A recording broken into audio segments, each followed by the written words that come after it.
because the people here and the 600 petitioners are supporting option 4.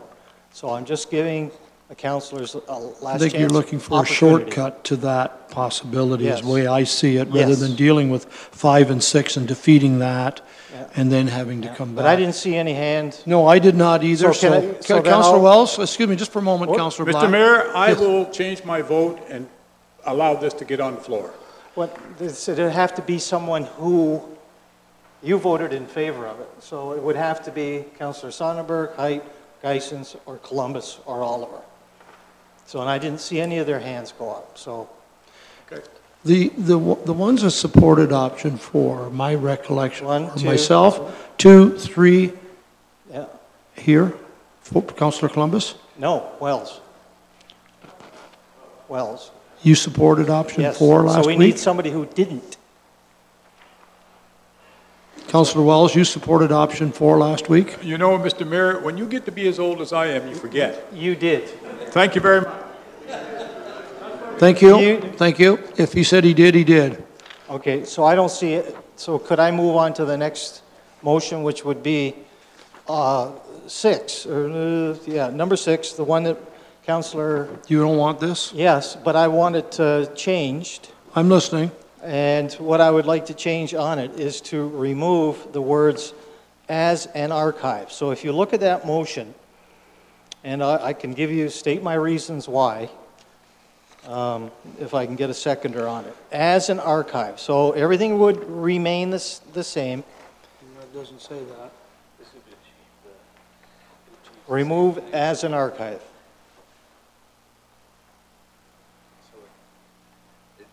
I realize this is different than the motion last week.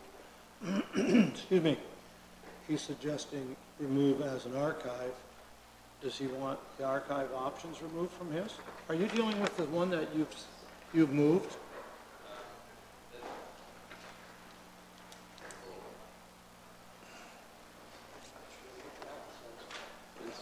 Yeah. Through you, Mr. Mayor, just to clarify, the wording, it'll achieve exactly the same thing. The wording is just a little bit more complex because we have to have a disposition on both 5 and 6, and we have one that's defeated. So the wording of that final thing will actually just removes those 3 words. It's just deleting and replacing. See, if you look... You want to have a look at this? I don't want to... The clerk says that that's going to achieve my purpose, and that's fine. Well, then I will read this. Okay. Yep. And if you listen carefully, Councillor Black, I know you do, you make sure you agree that this achieves what you want, and then I'll ask for a seconder. And if I get that, then we're going to debate.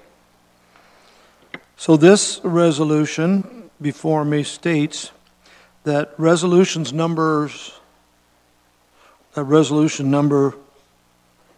5 and 6 of the Council and Committee minutes of last week, July 4th, 2017, respecting the Eva Brooke Donnelly Museum be deleted in their entirety and replaced with the following therein. And I quote, that report DCS 17-42 Eva Brooke Donnelly Museum and Archives Options Report be received as information, and that staff be directed to further investigate with the Norfolk Historical Society, review additional options to repurpose the facility and report back in late September 2017. I will need a seconder to put this on the floor. I see Wells's hand. Discussion? Councillor Black? Yes. Okay, thank you very much, Mayor Luke, and thank you for, I guess, putting up with me.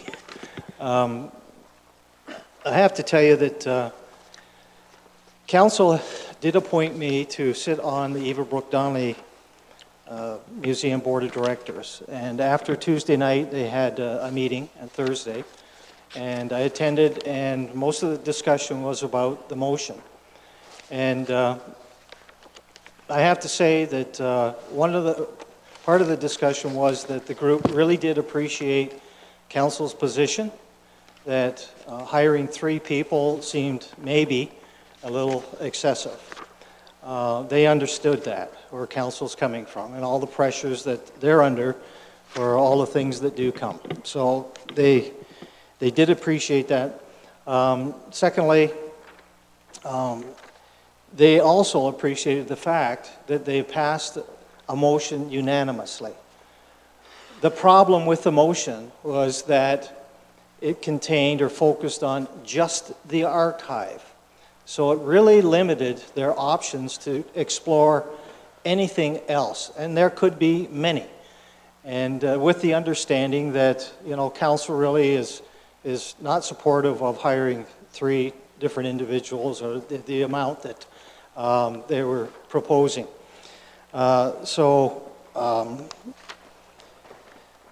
Based on that, even though the Norfolk Historical Society has decided to make their main focus the archive, they still want, and that would be a Norfolk County-wide archive, and there are many, many groups out there looking for a place to put their archives, not just Norfolk County, but to also maintain some of their museum articles. So the motion that was presented last week wouldn't allow for that, and it really put them in a box and up against the wall. What would they do with over, as you heard Wes state, over 20,000 different articles? So they would have a hard time agreeing with that motion. So this, what it does by simply taking out the 3 words of "as an archive," just allows staff to go back and work with the Norfolk Historical Society and explore all options. And maybe there'll be more than just the 4 that were presented by staff. Maybe there'll be some innovative things coming back that would be more in tune and more acceptable to this council to adopt. So I guess I'll end it there, but I would like to thank Wes for coming. I really appreciate Wes and what he has done, stepping up the way he has, and I have had some associations with Wes through the Heritage and Cultural Advisory Committee, and have met him on different occasions, and he is a Dogwood Award winner, so he's definitely an asset to this area, and hopefully when he gets his degree from Carleton, somehow it'll bring him back to this area. To council, before I go to the next speaker, just to clarify a question I have. If you're on page 109 of our agenda, it is certainly the recorded minutes of last Tuesday. And if you look at item 6, the motion by Councillor Oliver, the only thing that the motion that's on the floor at the moment has done is remove the 3 words "as an archive." Other than that, it's word for word. So it really is not changing the motion that was passed last week, other than repurpose the facility and report back, not repurpose the facility as an archive. So my question to you, Councillor Black, where I was confused is I don't know why you were removing from the minutes resolution number 5, which is just simply a record of the defeated motion, which was staff's recommendation option 4. So you're going to pass, usually I pass the buck to him. Yeah, well, I'm going to pass You're the gonna buck pass this the buck time to him. because I did speak to the clerk. I wanted to get this right, so done your procedurally, homework. he has the answer. Through you, Mr. Mayor, and to you as well. The issue is that a defeat is direction. So there was direction in there for options specifically that staff could not examine, that could impact the approval of this motion. So All right. if the defeat wasn't removed, then there would still be some criteria that staff would not be able to look into. That's the reason I like you here. I got it. Next speaker. I don't have one. Yes, I do. Councillor Brunton. Thank you, Mayor Luke. I spoke with Councillor Black about this the other day, and I certainly think it's a good idea, and it will open up a little more flexibility for Mr. Baird and his staff to reconsider the issue. I don't think there's any councillor around here that doesn't support a museum and an archive. I think the issue, if I recall, is strictly the finance part of it. We all argued about, if I could use that word, argued. I think, talking to Mr. Baird, I know he will come back with another report and some other options. So, again, I think Councillor Black's recommendation gives a lot more flexibility to Mr. Baird and to the Historical Society. So, if I will support the motion. Thank you. Thank you, Councillor Brunt. Councillor Columbus. I too will support Councillor Black's amendment there. And I just want to say that we did receive a lot of emails about this issue. And if we could harness all the enthusiasm and all the energy and put it towards making something work at the Eva Brook Donnelly, we'll have it made. Thank you. Thank you. Further speakers, Councillor Sonnenberg. Question through you to Mr. Baird. Mr. Baird, could this place be saved through volunteerism alone, or do we need to hire staff? Through Mr. Mayor, we rely on volunteers for all our museum sites and for all sorts of operations in the county. I don't think it's fair or reasonable to rely on volunteers to lock the doors, turn on the lights, that sort of thing.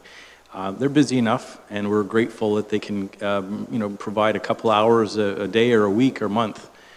I think we still need that leadership, and from a liability or risk perspective, having an employee there providing some guidance or overview of the operating of the building. Perhaps it might be looking at the hours of operation, maybe coming up with some sort of creative option. And I certainly applaud Councillor Black for putting this forward. It does definitely provide staff with a bit more opportunity to bring ideas back to you. Well, I will be supporting the motion on the floor, but I want to suggest, out of the 700 people who have signed this, if 1%, 7 people step forward to help volunteer, it might go a long ways to saving this structure. Thank you very much. Any further comments? You can speak a second time to your motion, yes? Just ask for a recorded vote. You want a recorded vote? Absolutely, if you wish. Any other questions or comments or debate on this motion? I think everybody understands the gist. By removing those 3 words, it opens it up to more flexibility of operational side of it. I'm ready for a recorded vote if you want to get going. Councillor Brunton. Yes. Councillor Black. Yes. Councillor Wells. Yes. Councillor Sonnenberg. Yes. Councillor Height. Yes. Councillor Columbus. Yes. Councillor Geisens. Oh, I wondered. Yes. It's making you feel important. Mayor Luke. Yes.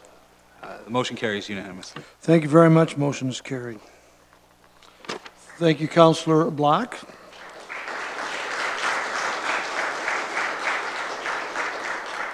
Let's go right into our public meeting, and I would suggest if some folks here don't want to stick around for our planning applications, I'll just kind of sit tight for a minute and let you head on your way.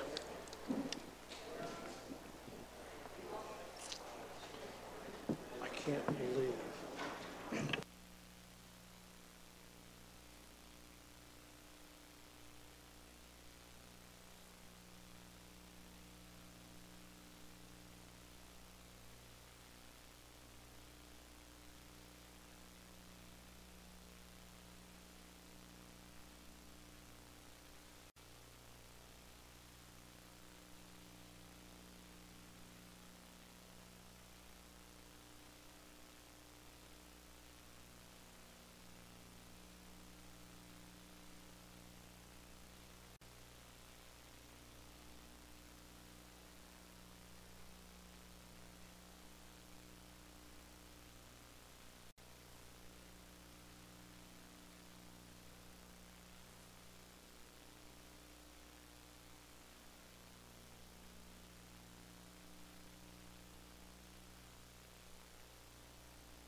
That's my opinion.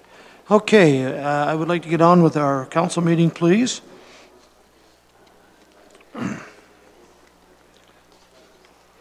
I now officially open the public meetings held under the Planning Act and the Municipal Act and the Norfolk County Policy. I advise those in attendance that the Ontario Municipal Board has the power under the Planning Act to dismiss an appeal to either a zoning bylaw and or an official plan amendment if the appellant does not make oral submissions at the public meeting or does not make written submissions to Norfolk County Council before the zoning bylaw is passed and or before the official plan amendment is adopted. Let's go please to page 149. This is staff report DCS 1748. An application has been received to remove the special provision 14.31 from the subject land as a condition of consent application. This provision allows for the establishment of 2 dwellings on the subject land, Schuyler Farms Limited, and the agent is Civic Planning Solutions, Inc. They have put forth the application which affects the lands described as 383 Concession Road 14, Simcoe. I will now officially open the public meeting respecting staff report DCS 17-48. Alicia, you are here. Ms. Call will now give us her planning report. Thank you. The subject application proposes to remove a special provision that permits 2 dwellings on 1 lot. The lands are designated and zoned agricultural, and this application is required as a condition of a consent which split the farm in half. If the provision remained on the subject lands after the severance, 4 dwellings would have been permitted on 2 lots. This increased density does not conform to the provincial policy statement or the official plan. The removal of the provision limits housing density to 1 house per lot and protects lands for agricultural use. Community planning staff support this application and recommend that it be approved. Thank you very much, Alicia. I will ask if there are any questions from council.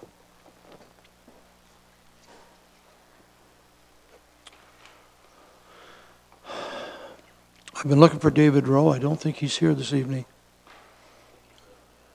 He left town. Okay. There's still a few smart ones left. Is there anyone in attendance who wishes to speak in support of this application? Is there anyone in attendance who wishes to speak against or in general to this application?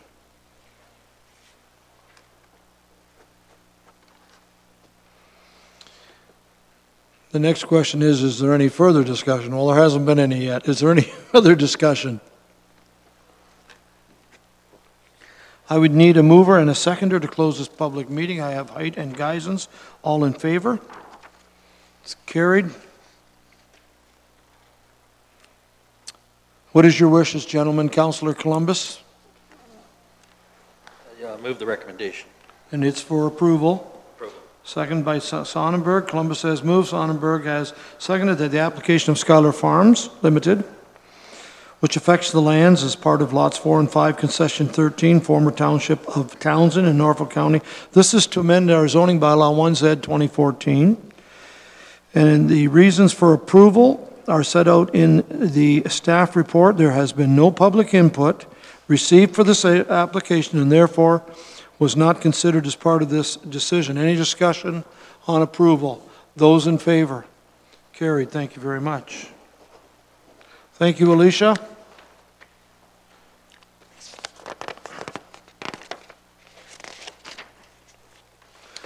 I will now go to page 159 of your agenda. Gentlemen, it's staff report EBS 17-46. This is the proposed closure and conveyance of part of McCool Street, which is an unopened street, Plan 97B in Waterford.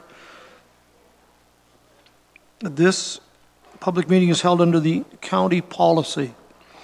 A reminder to council that on June 6th, we made the decision to declare this land, McCool Street, surplus to our needs. And we also made a decision upon the sale price. I will now open the public meeting upon staff report 17-46. I see Lydia here and Shelley. Shelley, I'll turn it over to you and we'll go from there. Thank you. Thank you, Mr. Mayor. The subject property is approximately 30,000 square feet and is valued at $37,500. A public notice was placed advising the public of the proposed closure and conveyance, and no objections were received. The intent tonight is to hold a public meeting so that anyone wishing to speak on the matter can be heard by council. And with that, both Lydia and I are here to answer any questions. Any questions to these two ladies?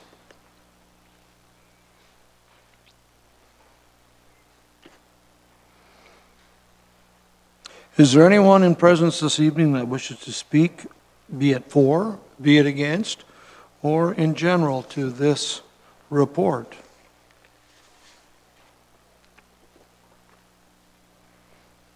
No? Anything from council? Mover seconder, please, to close. Brunton and Sonnenberg. Those in favor of closing this public meeting, that is carried.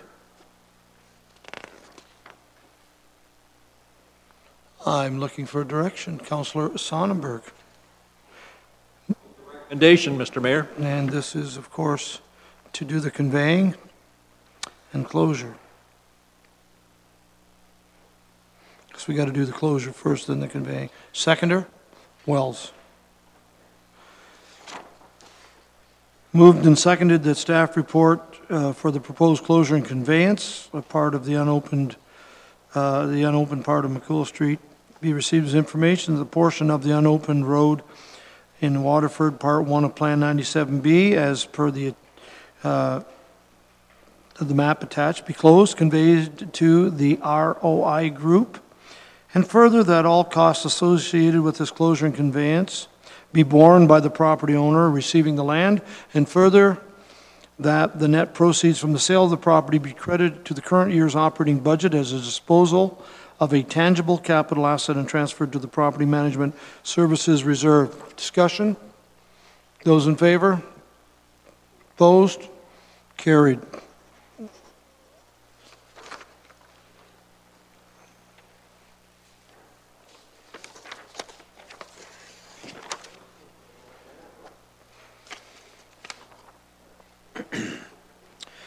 Page 163.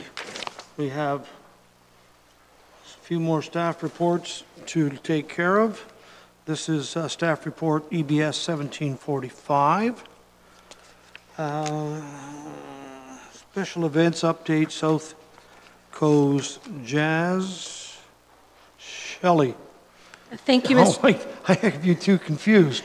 We're matching this evening. Pardon? We're matching a little Actually, bit this evening. Shelley, you can give the report. I had to look twice. Okay. Thank you, Mr. Mayor. This report is to provide an update to Council on South Coast Jazz that's taking place August 18th to August 20th. The event has changed in size and scope as originally reported to Council back in March of this year. Council previously approved the use of Riverfront Park, including the gravel parking area at the end of Harbour Street. The purpose of this report is to seek Council's approval to close Harbour Street at St. Andrew Street for the safety of attendees and to allow sufficient parking space for vehicles that are servicing the event. The event organizer has contacted individual property owners that will be affected by this closure and has confirmed that access to bridge yachts will be available throughout the weekend. And with that, I'm happy to answer any questions. Questions to Shelley? I hear none. Moved by Councillor Columbus, seconded by Councillor Geisens, that this staff report EBS 1745, special event update South Coast Jazz, be received as information, and that Council authorize staff to approve the request from South Coast Jazz and the South Coast Cultural Society to temporarily close Harbour Street in Port Dover from 9 o'clock a.m. on Friday, August the 18th, 2017 until 6 o'clock p.m. on Sunday, August 20th, 2017. Discussion, Councillor Wells, please. Well, thank you very much, Mr. Mayor. Mr. Mayor, I will be unable to support the recommendation. And while I like things to happen in my community, and I think there are many good things about this particular event, I am concerned about closing the street, and especially closing the street for Friday, all day Saturday, and all day Sunday. I have a business, and in spite of the report, I did call Mr. Levins today and asked him if he has agreed, and he did say, to be fair to staff, that his son had some talk with the organizer of this event, and Mr. Levins himself does not support the closing of those streets. I went down Sunday and counted the number of cars that are on that parking lot, that we have, that gravel parking lot and the lot next to it. You're looking at 50 spaces. Now, Mr. Mayor, I don't know about you, but I've lived in Dover for quite some time. The major problem that I have in Dover is parking. So now you're going to take 50 spaces away from people who are coming to Dover. Where are they going to park? It just causes problems. I had no problem with this event taking place up at the community center. There was lots of room up there. If they were looking for another venue, they could have rented the arena. And now we've got zoodles of room up there. But I do not have a lot of room in downtown Port Dover for parking. I am also concerned, Mr. Mayor, the way that this is given to me, that maybe the parking lot for the museum will not be available for the patrons who go to the museum. So while I appreciate staff, I just cannot support this recommendation. And I do thank the organizer for trying to promote her event, but I have to think in the broader terms, and I don't think this is good for my community. Thank you, Mr. Mayor. Thank you, Councillor Columbus. Mr. Mayor, after hearing Councillor Wells' concerns that he brought to light, I will take my name off as a mover of that motion. Thank you. I have a seconder. I do not have a mover. Can I have another mover? Councillor Brunton, to get it back on the floor. Thank you, Councillor Brunton. Any further discussion on this? Motion for approval has been moved by Brunton, seconded by Geisens. I'm going to call the question. Those in favor of the motion? Those opposed? Motion is defeated. Thank you, Doug. Yes, sir. The question to staff now. Yes, you can. Now that, what will happen to this event? Will it go back to what I thought we had agreed to some time ago, and that is that they could have the Riverside Park, but not the parking? Through the mayor, to clarify for council, the event is scheduled at the Port Dover Community Centre, at the Port Dover Arena, and previously approved in March by resolution of council. Council approved the use of Riverfront Park, including the gravel parking area at the end of Harbour Street. That was part of the original motion. This report here tonight was to close the street from St. Andrew to all of Harbour, St. Andrew to Harbour, so that we could control the traffic that was coming in that area for pedestrian safety and also for the service vehicles of the event. So with the motion that council has just passed now, that portion of Harbour Street from St. Andrew to the gravel area will remain open, and there'll have to be some significant security and assistance so that we can mitigate any risk with attendees to that event. And we'll have to advise the event organizer tomorrow that the service vehicles and food trucks that were scheduled to be part of the event cannot be located in the space on Harbour Street where it was intended. Thank you. Let's move on. There's no other questions. I'm on page 167 now, staff report EBS 1730. And this is Ms. Webb's report, which is a review of the market comparators for Norfolk County. Ms. Webb? Oh, hi, Steph. Good to see you. Thank you, Mr. Mayor. Yes, Steph has prepared this report, and she will be presenting this evening. Thank you, Steph. God be pleased. Thank you, Mr. Mayor, and through you to members of council. You may recall a discussion earlier this year about a review of our municipal comparators that was going to come before you before council break of this year. This staff report satisfies that discussion. The use of market comparators is a well-established practice in the public sector industry. It is used for such purposes as preparing bargaining mandate reports to council, as well as formulating recommendations related to compensation and remuneration reviews, such as the mileage reimbursement rate for work-related travel.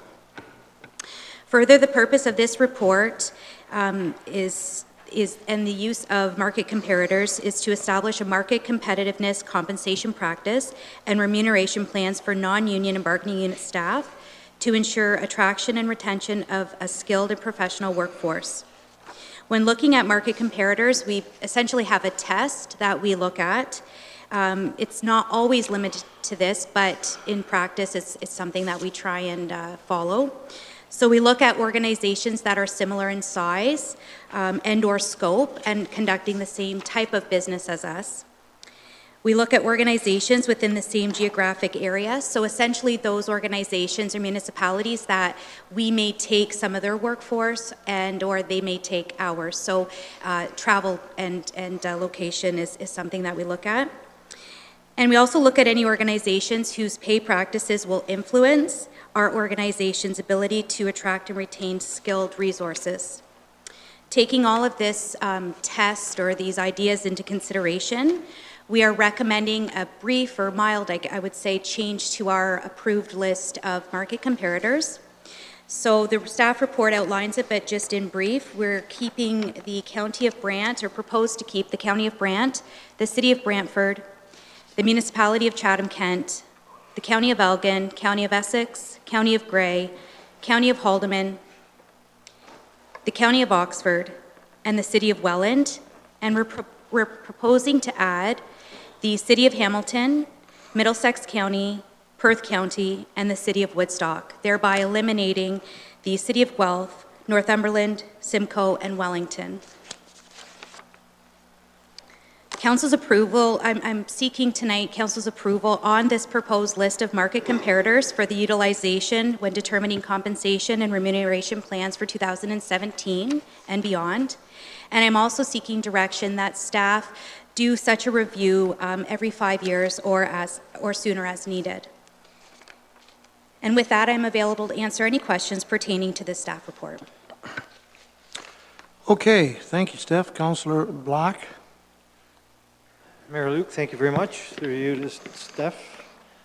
Just looking at all of them, I can see that they're a lot better than the ones that we had before, but I'm wondering about Hamilton and Welland. All the other ones, I think they are relevant to Norfolk County in one way or another, either size, proximity, similarity of function, structure. But Hamilton seems large, Welland seems maybe a little out of the way, but just wondering the rationale for those two. Sure, that's a good question, and thank you, and through the Mayor to Councillor Black and members of Council. In terms of the City of Hamilton, you're absolutely right. The size is nothing at all compared to Norfolk County, but when we're looking at that as a comparator, we're looking, because we have taken staff, or we've staff from that area or that region has come to us. If you think about the fact that we have the Haldimand Norfolk Health Unit and some of our locations are in very close proximity to the City of Hamilton. So we have staff that are coming from the City of Hamilton. We also have staff that are leaving Norfolk County or the Haldimand Norfolk Health Unit to go to that area. Welland, we wanted to look at that because it's of similar scope to us. And when we're looking at scope and size and practice and so on, we felt that it was a good comparator. The answer, and I didn't think about that aspect. I guess I was thinking about it maybe more like with Brantford, but you're right, Hamilton's not far away, so it can easily attract people back and forth. So I guess if I'd move the recommendation of the report if you would take that. Any other questions for staff? Councillor Wells. Thank you very much, Mr. Mayor. Mr. Mayor, like Councillor Black, the only one that I was really concerned about and had questions about was Hamilton. And the reason that I was not concerned about the location and distance, that's fair. But they are so much bigger than the rest. And I was afraid that obviously because of their size, they'd be able to offer more money. And if you're going to compare, I'd like to compare apples with apples. Thank you, Mr. Mayor. Thank you. Further? I'll get to the motion moved by Black, seconded by Columbus, that this staff report, EBS 1730, this is review of market comparators for Norfolk County. We receive it as information, and that Norfolk County Council approve the revised list of market comparatives for utilization when determining compensation and remuneration plans for 2017 and beyond. Further, that Norfolk County Council direct staff to review and report proposed revisions to said list in 2022. Discussion. Those in favor? Carried. Thank you, ladies, for your work on this. Appreciated.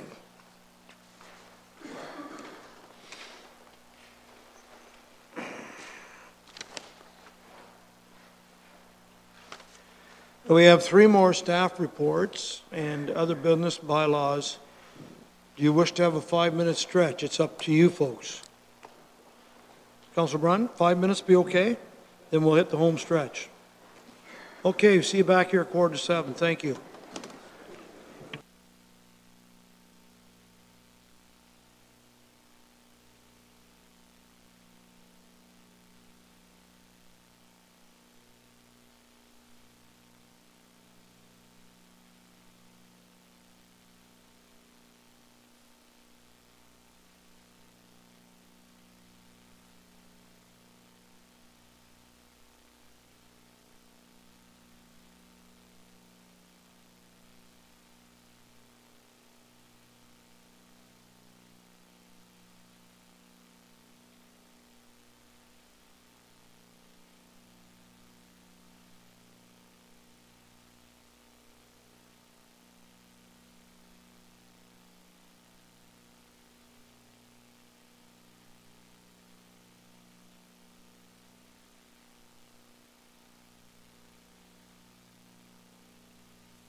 Get her going, guys.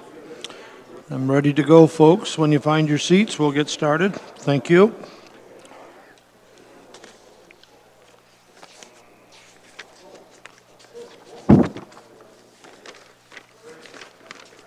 I'm going to page 173. Mr. Cridlin, we have a staff report from you.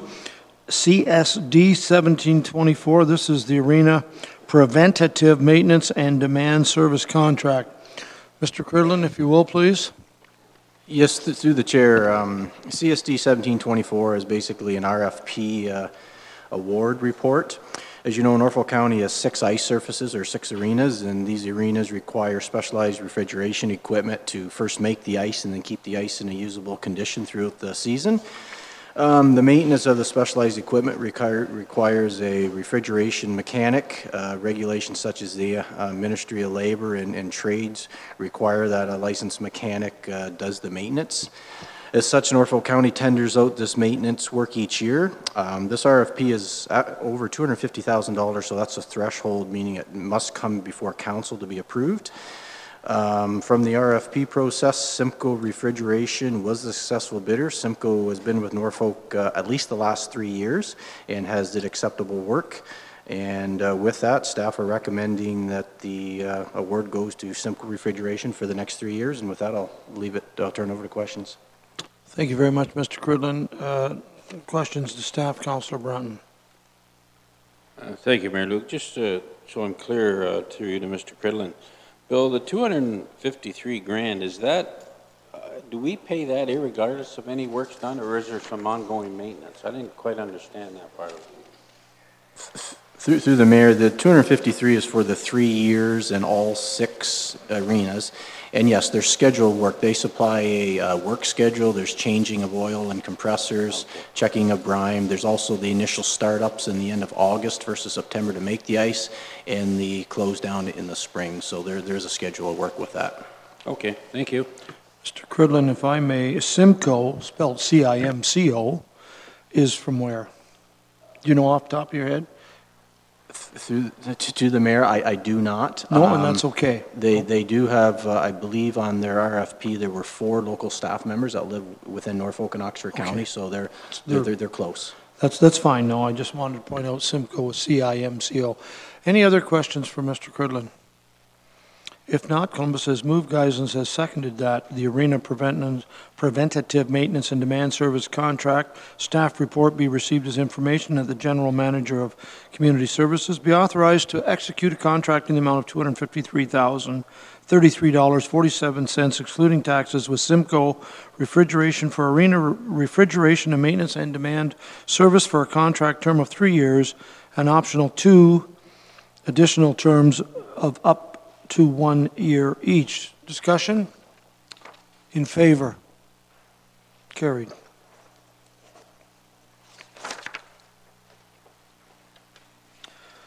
Okay, page 177. Lee Robinson has a report, 1755. This is the Port Dover Board of Trade parking concerns, and it also has an attachment. Lee, please. Through the Mayor to Council, before you is the report requested with respect to the Port Dover Board of Trade parking concerns letter that was received.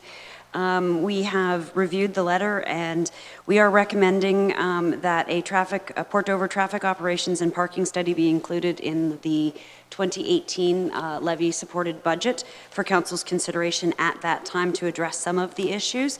The remaining issues that would not be addressed by that, we have covered off in this report, and everybody has that in front of them, so I don't need to go through each one on an individual basis, and I'd be happy to answer any questions. Thank you, and we certainly are aware of all these different areas of concern. They were pointed out to us last week.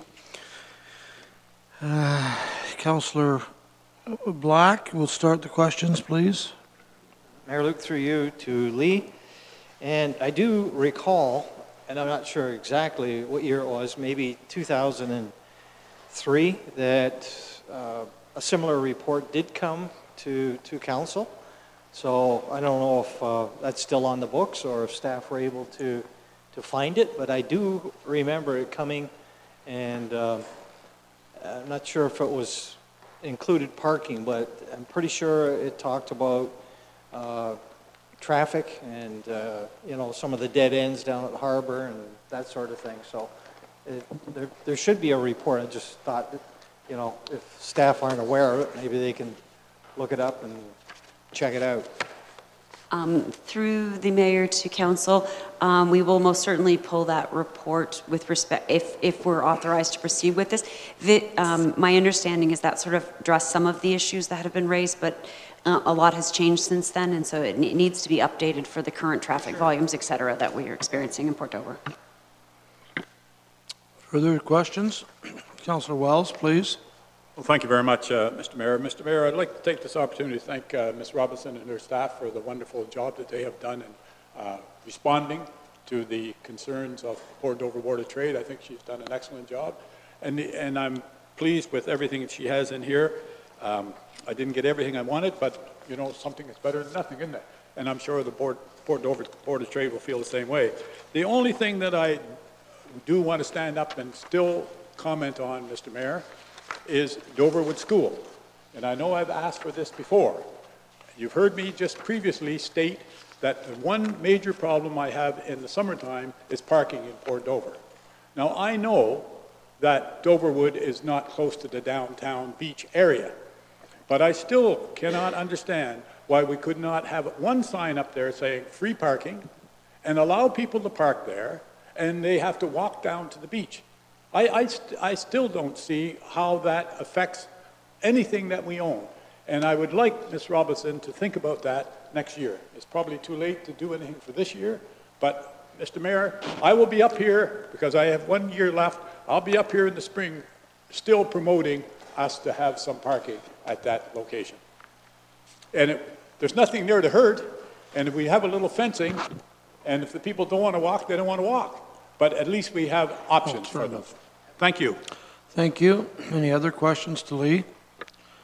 It's been moved by Councillor Columbus, seconded by Councillor Height, excuse me, that the staff report 1755, this is Port Dover Board of Trade parking concerns, be received as information that a Port Dover traffic operations and parking study be included in the proposed 2018 levy supported budget for council's consideration. Any discussion?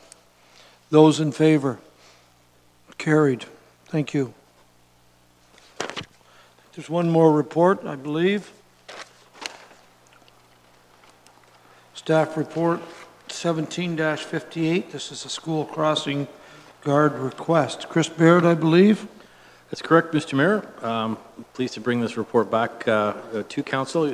You'll recall this is a result of a letter, a request for consideration of traffic school crossing guard at Evergreen Hill Road and Oak Street here in Simcoe. The results of that first study, we only did the count for 1 day, and certainly we need to have more dates to see if there's trends there. So on 3 fair weather days, May 8, 9, and 10, when it would generally be expected that students would be walking to school, we conducted counts in the morning, noon, and afternoon after school. The 3-day average was only 12 students each day. So we ran the warrants, and again, the point total suggests that the warrants are not met. So we've recommended that that intersection remain status quo for now, and we can certainly monitor it in the future. And in addition, council had asked to see, what are other municipalities doing, and we've had a chance to review the transportation, the TAC manual, as well as samples in Haldeman and City of London. Those are attached there. I think council can be assured that our warrant process is equally valid. Haldeman looks at some more qualitative items, such as students appearing intimidated or showing hesitation when they're trying to cross. The other, London, is some very hard engineering that goes into it. But all in all, I think our process works well, and I'd be glad to answer any questions, but we are recommending that nothing further happen at that intersection. Thank you. Questions? Councillor Black, then Brunton. Mayor Luke, thank you very much. Through you to Chris, and I agree with you. I don't think a crossing guard is really warranted there. But I thought we were looking at some other options, and I'm not sure if we dealt with that already or not. Looking at the possibility of a four-way stop, because as we've noted before in the letter, and anybody that's gone by there, you go by there every day, like I don't know how many times, but during that school going in and out at 3 o'clock, it's busy for probably 15 minutes, and it is a nightmare at those corners with all the buses trying to get out. So did we come up with any other solution for that corner? Now, I don't know if that's you, Chris, or if that's I would recommend Ms. Robinson. She can comment on some of those findings. Through the mayor to council, those were addressed when the original report came forward, and council chose not to do anything at that time. Right. The only exception was to review the traffic warrants for the crossing guards again, which we have done, and that's the report before you. So we have looked at those other ones previously. Okay, well, you can tell, you know, sitting too close to Councillor Wells here, you know, my memory is starting to go. Because, Thank you, Councillor Brunton. Just very quickly, Your Worship, I frequent this intersection as you do, and I know others. 3 or 4 times a day I go through there, and thing that amazes me the most, I think, correct me, Lee, they're either collectors or arterial roads, Oak and Evergreen. The kids that do cross that road, there's a sidewalk, and they don't even use it. They walk down the road. And, you know, like, so we get in a big argument about sidewalks, and what's the point, you know? Like, I've many a times had 3 and 4 at a time walking down to be the east side of the road. So, no sidewalk over there, by the way. Thank you. Any other questions?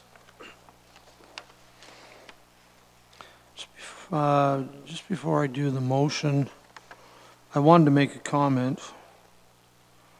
On Friday, June the 2nd, County Manager and I were returning to town. I was driving, he was with me. At 3:07 p.m., we came west on Evergreen Hill Road, and it was, as Councillor Black has said, it was nuts. There were 3 students standing on the southeast corner, which is the school corner side. It was very hectic. They stood there and waited and looked both ways. We went through. I didn't get rid. I dropped the county manager off here at his office. I went back at 3:14. I made note of it. There were no students, there were no buses, there were no cars at the intersection. But I'll tell you, between 3 and 3:15, you better know what you're doing. But the rest of the time, I don't have any problem whatsoever. Even in the morning, it's not as bad because the time, or different times the buses come in and kids dropped off. Moved by Columbus, seconded by Geisens, that report, DCS 1758. School crossing guard request Evergreen Hill Road and Oak Street be received as information. Further, that the warrant criteria has not been satisfied to support the requirement for a school crossing guard at this time. Discussion? Those in favor? Carried. Thanks, Chris, for your work on that. Let's move on to bylaws, please. Oh, are there any reports from council members as business they do for the county on committees? No. Moved by Councillor Columbus, seconded by Councillor Height, that bylaw 2017-77 be passed, signed by the mayor, fixed with the corporate seal. And that's the first one listed. This is the removal and disposal. Provide the collection, removal, and disposal of waste, recycled material, and other waste within Norfolk County. Any discussion? Councillor Columbus, please. Mr. Mayor, this is the garbage collection for condominiums, right? For waste recycled I believe it is. material. Right. No, it's not. I guess I should look at the bylaw. Lee? For not all, I just wanted to be clear, it is with respect to modifying our bylaw to allow the policy to come into place. Once the policy is in place, we'll be able to roll out the program. Okay. The current bylaw doesn't allow, the direction that staff had received from council was to implement certain collection for certain